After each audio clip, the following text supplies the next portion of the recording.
ചെയ്യുന്നത് ഒരു ഫിഷ് ബിരിയാണിയാണ്. അപ്പോൾ ഇന്ന് എനിക്ക് കിട്ടിയിട്ടുള്ളത് നെയ്മീനാണ്. ആ നെയ്മീൻ കൊണ്ടിട്ടാണ് ഞാനിന്ന് ഉണ്ടാക്കാൻ പോകുന്നത്. അപ്പോൾ നമുക്ക് നമ്മുടെ സ്റ്റൗ ഒന്ന് ഓണാക്കാം. നമുക്ക് ആദ്യം ചോറൊന്ന് വേവിച്ചെടുക്കാം. ഞാനിപ്പോൾ ഒലിവെണ്ണയാണ് യൂസ് ചെയ്യുന്നത് ചോറിന് വേണ്ടിയിട്ട്. ഒരു ഏകദേശം ഒരു 3-4 സ്പൂൺ എണ്ണ വേണ്ടി വരും. അതിലേക്ക് ഒരു പകുതി സവാള ചേർത്ത് കൊടുക്കാം, ചെറുതായി അരിഞ്ഞത്.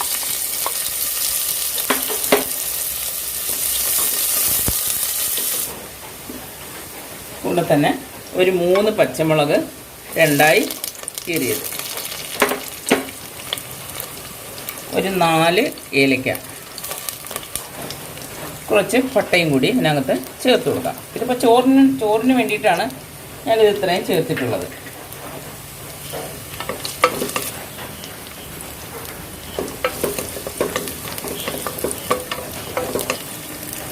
ഈ ഒരു കപ്പിന് 2 കപ്പ് ബസ്മതി അരിയാണ് ഞാൻ എടുത്തിട്ടുള്ളത്. അതൊരു അരമണിക്കൂർ വെള്ളത്തിലിട്ട് കുതിർത്തത്, നന്നായി കഴുകി വെള്ളമൊഴിച്ച് അരമണിക്കൂർ വെച്ചിട്ട് കുതിർത്തെടുത്തതാണ്. അപ്പം അത് നമുക്ക് ഇതിലേക്ക് ഇട്ട് കൊടുക്കാം. ഇത് ഒരു ഏകദേശം ഒരു 400 ഗ്രാം അരി ഉണ്ടാവും.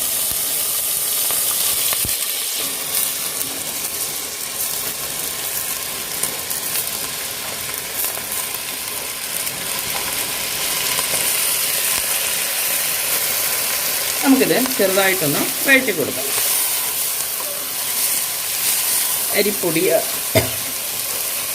അരിപ്പൊടിയാതെ ചെറുതായിട്ട് വഴറ്റിയെടുക്കാം, ഒരു 2 മിനിറ്റ്. അപ്പം ഞാൻ ഒലിവെണ്ണയാണ് യൂസ് ചെയ്തിട്ടുള്ളത്. നിങ്ങൾക്ക് വേണമെന്നുണ്ടെങ്കിൽ നെയ്യ് യൂസ് ചെയ്യാൻ പറ്റും, അല്ലാന്നുണ്ടെങ്കിൽ ഏതെങ്കിലും വെജിറ്റബിൾ ഓയിൽ എടുക്കാൻ പറ്റും. പിന്നെ വെളിച്ചെണ്ണ, ഫിഷ് ബിരിയാണിയാണല്ലോ, അപ്പം വെളിച്ചെണ്ണ ഇഷ്ടമുള്ളവർക്ക് വെളിച്ചെണ്ണ യൂസ് ചെയ്യാൻ പറ്റും. വെളിച്ചെണ്ണ എടുക്കുമ്പോൾ അതിൻ്റെ കുറച്ചും കൂടെ നെയ്യും കൂടെ ഒഴിച്ചാൽ കുറച്ചും കൂടെ ടേസ്റ്റ് ആയിരിക്കും. വെളിച്ചെണ്ണ മാത്രം എടുത്താലും ബിരിയാണി ഒരു സുഖം ഉണ്ടാകില്ല. നമ്മുടെ അരി ഏകദേശം വഴണ്ടിയിട്ടുണ്ട്. ഞാനിപ്പോൾ അതിലേക്ക് ഒരു 3 കപ്പ് വെള്ളം ഒഴിച്ചു കൊടുക്കുന്നു. നമ്മളിപ്പോൾ 2 കപ്പ് അരിയാണ് എടുത്തിട്ട് അരമണിക്കൂർ വെള്ളത്തിലിട്ട് കുതിർത്തിട്ട് അരിയാണ് എടുത്തിട്ടുള്ളത്. നമ്മളൊരു 2 മിനിറ്റ് ഇത് നന്നായിട്ട് വഴറ്റിയിട്ടുണ്ട്. ഇനി ഇതിലേക്ക് 3 കപ്പ് വെള്ളം നമുക്ക് ആഡ് ചെയ്ത് കൊടുക്കാം. ആവശ്യത്തിന് ഉപ്പും കൂടി ചേർത്ത് കൊടുക്കാം.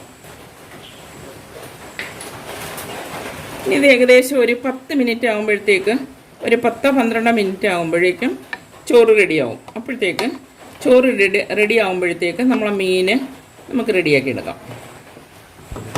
നമ്മുടെ മീൻ ഞാൻ ചെറിയ കഷ്ണങ്ങളായി മുറിച്ചെടുത്തിട്ടുണ്ട്. മഞ്ഞൾപ്പൊടി, മുളക് പൊടി, നാരങ്ങാനീര്, ഉപ്പ് ഇത്രയും ചേർത്തിട്ട് അരമണിക്കൂർ മാരിനേറ്റ് ചെയ്യാനായി വെച്ചിട്ടുണ്ടായിരുന്നു. നമുക്ക് ഈ മീനൊന്ന് ഫ്രൈ ചെയ്തെടുക്കാം. ഫസ്റ്റിൽ മീൻ ഫ്രൈ ചെയ്യാൻ വേണ്ടിയിട്ട് ഞാനിപ്പം വെളിച്ചെണ്ണയാണ് യൂസ് ചെയ്തിരിക്കുന്നത്.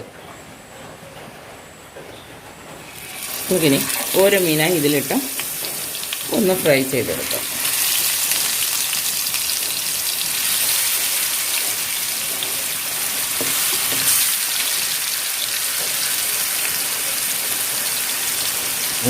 നമ്മുടെ മീനിപ്പോൾ ഏകദേശം ഒരു സൈഡ് വെന്തിട്ടുണ്ട്.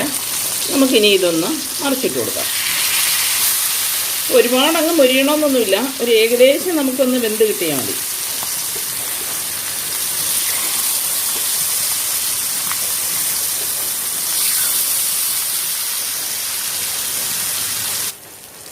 നമ്മുടെ മീനിപ്പോൾ ഏകദേശം വെന്തിട്ടുണ്ട്. ഞാനത് പാനിൽ നിന്നും മാറ്റി കൊടുക്കാം.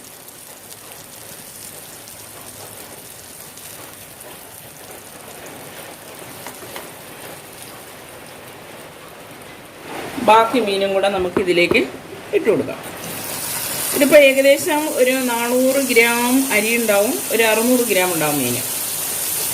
ഇനി ഇതൊന്ന് ഫ്രൈ ആയി വരട്ടെ. നമ്മുടെ മീൻ റെഡി ആയിട്ടുണ്ട്. ഞാനത് പാനിൽ നിന്ന് മാറ്റുകയാണ്.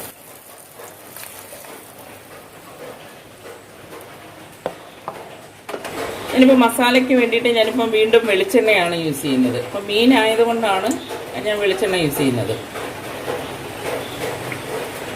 ഇപ്പോൾ ഇടത്തരം സവാള ഒരു 3 സവാള എടുത്തിട്ടുണ്ട്. ഞാനിത് ഇതിലേക്ക് ചേർക്കുകയാണ്. അത്ര വലിയ സവാളയൊന്നും അല്ലായിരുന്നു, ചെറിയ സവാളയായിരുന്നു. നമുക്ക് നന്നായിട്ടൊന്ന് വഴറ്റി കൊടുക്കാം. ഇതൊന്ന് വഴണ്ടി വരാൻ വേണ്ടിയിട്ട് ഞാനൊരു ഇത്തിരി ഉപ്പ് അതിനകത്ത് ചേർക്കുകയാണ്. അപ്പോൾ നമ്മൾ മീനിൽ ഉപ്പിട്ടിട്ടാണ് പൊരിച്ചിട്ടുള്ളത്, അതുകൊണ്ട് ഉപ്പ് ചേർക്കുമ്പോൾ നല്ല ശ്രദ്ധിച്ച് വേണം ചേർക്കാൻ.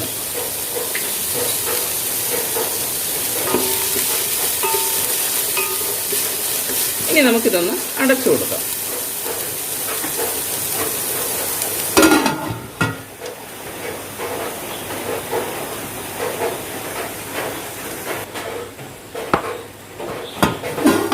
നമ്മുടെ സവാള നോക്കാം.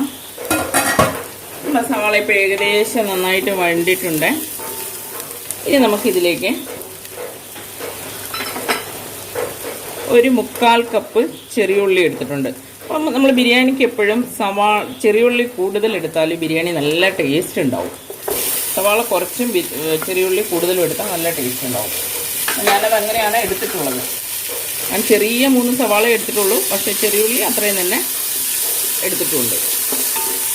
അതിലേക്ക് 2 ടീസ്പൂൺ വെളുത്തുള്ളി ചതച്ചത് ചേർത്ത് കൊടുക്കാം. 2 ടേബിൾ സ്പൂൺ, ടീസ്പൂൺ അല്ല 2 ടേബിൾ സ്പൂൺ വെളുത്തുള്ളി ചതച്ചത് ഇതിലേക്ക് ആഡ് ചെയ്തിട്ടുണ്ട്. ഒരു 4 ഇഞ്ചിൻ്റെ ഒരു കഷ്ണം ഇഞ്ചി എടുത്ത് നന്നായി ചതച്ചത്, ഒരു 10 പച്ചമുളക് ചതച്ചത്,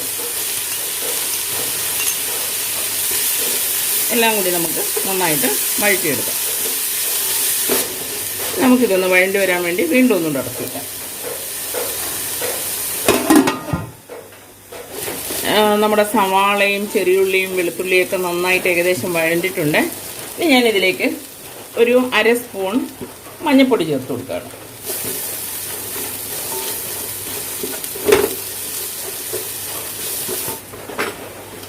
ഒരു 3 സ്പൂൺ ബിരിയാണി മസാല ചേർത്ത് കൊടുക്കാം. അപ്പോൾ ഈ ബിരിയാണി മസാല ഞാൻ ഇവിടെ തന്നെ പൊടിച്ച മസാലയാണ്, ഞാൻ വാങ്ങിയതൊന്നുമല്ല.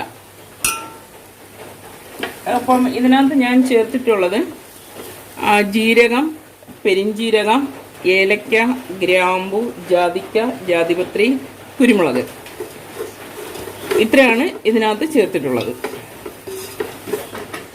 ഇതിൻ്റെ കൂടെ ഞാൻ 1 സ്പൂൺ മല്ലിപ്പൊടിയും കൂടെ ചേർക്കാം. കൂടെ തന്നെ 1 ടീസ്പൂൺ കാശ്മീരി മുളക് പൊടി.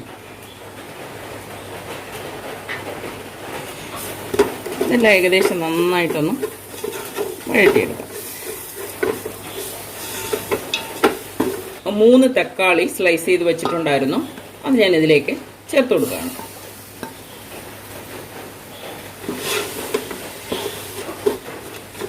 ഇത് മസാല ഞാൻ വെളിച്ചെണ്ണയിലാണ് ഉണ്ടാക്കിയിട്ടുള്ളത്, ചോറ് ഒലിവ് ഓയിലും. ഇനി നമുക്കിതൊന്ന് വഴണ്ടി വരാൻ വേണ്ടി വെയിറ്റ് ചെയ്യാം. നമ്മുടെ മസാല നോക്കാം. ഇപ്പം ഏകദേശം വഴണ്ടി വന്നിട്ടുണ്ട്. ഇനി നമുക്കിതിലേക്ക് ഉപ്പ് ചേർത്ത് കൊടുക്കാം. ആദ്യം സവാള വഴറ്റിയ സമയത്ത് നമ്മൾ കുറച്ച് ഉപ്പ് ആഡ് ചെയ്തിട്ടുണ്ടായിരുന്നു, കുറച്ചും കൂടെ ഇതിലേക്ക് ചേർത്ത് കൊടുക്കാം.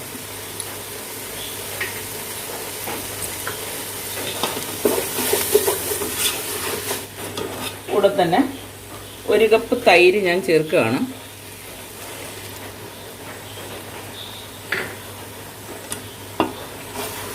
ഞാൻ ഇവിടെ തന്നെ ഉണ്ടാക്കിയ തൈരായിട്ട് നല്ല നെയ്യൊക്കെ തെളിഞ്ഞ നല്ല അടിപൊളി തൈരാണ്.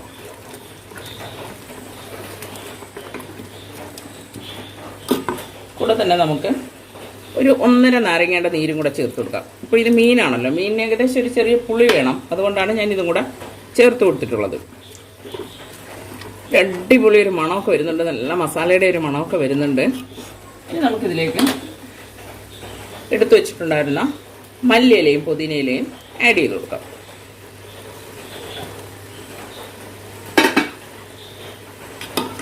എല്ലാം കൂടി നന്നായിട്ടൊന്ന് വഴറ്റിയെടുക്കാം. നമുക്കിതിൻ്റെ ഉപ്പൊന്ന് നോക്കാം. ഉപ്പ് ഏകദേശം കറക്റ്റായിട്ടുണ്ട്. ഇനി നമുക്കിത് ഒന്നുകൂടി അടച്ചു കൊടുക്കാം. ഇനി നമ്മുടെ മസാല ഒരു സൈഡിലോട്ട് ഞാനിങ്ങനെ കുറച്ച് മാറ്റി വെച്ചിട്ട് നമ്മൾ നേരത്തെ വറുത്ത് വെച്ചിട്ടുണ്ടായിരുന്ന ആ മീൻ ഒന്നൊന്നായി ഇതിൻ്റെ പുറത്തോട്ട് വെച്ച് കൊടുക്കാം.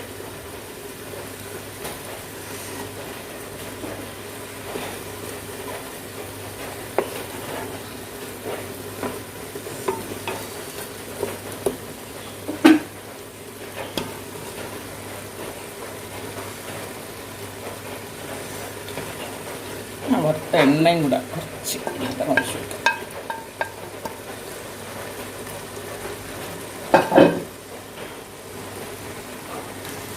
ഈ സൈഡിൽ നിന്നൊക്കെ മസാല എടുത്ത് ഇതിൻ്റെ മുകളിലോട്ട് വെച്ച് കൊടുക്കാം. നമ്മുടെ മീൻ ഇതിനകത്ത് മസാല മുകളിലെല്ലാം നന്നായിട്ട് വെച്ചിട്ടുണ്ട്. ഇനി നമുക്ക് നമ്മുടെ ചോറ് ഇതിലേക്ക് ആഡ് ചെയ്ത് കൊടുക്കാം.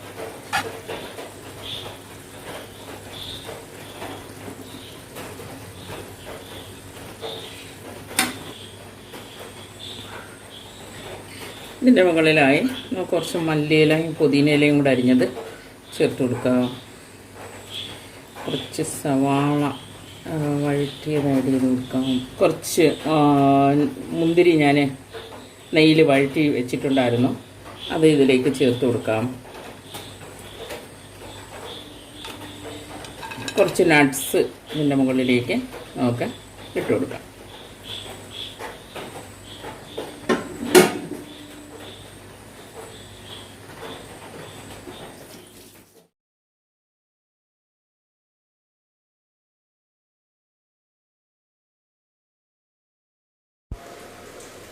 നമുക്കിനി ഇതൊന്ന് ദം ചെയ്തെടുക്കാം. ദം ചെയ്തതിന് ശേഷം ഒരു 15-20 മിനിറ്റ് കഴിയുമ്പോഴേക്കും നമുക്കിതിൻ്റെ സീല് പൊട്ടിച്ചെടുക്കാം. അപ്പോഴത്തേക്ക് ബിരിയാണി റെഡി ആയിട്ടുണ്ടാവും. നമുക്കിനി ഇത് ഒരു പ്ലേറ്റിലേക്ക് മാറ്റാം.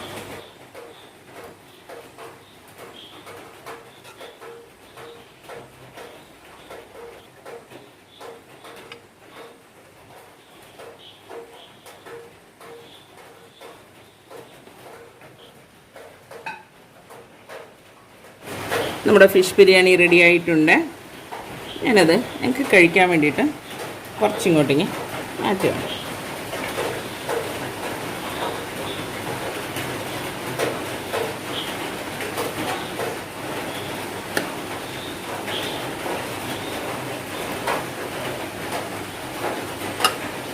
ഞാൻ ഉണ്ടാക്കിയ ഫിഷ് ബിരിയാണി എല്ലാവർക്കും ഇഷ്ടപ്പെട്ട് കാണുമെന്ന് കരുതുന്നു. ഇഷ്ടപ്പെട്ടിട്ടുണ്ടെങ്കിൽ ലൈക്ക് ചെയ്യുക, സബ്സ്ക്രൈബ് ചെയ്യുക, നിങ്ങളുടെ വിലയേറിയ കമൻറ്റുകൾ പോസ്റ്റ് ചെയ്യുക. അടുത്ത വീഡിയോയുമായി വരുന്നവരേക്കും ബൈ ബൈ.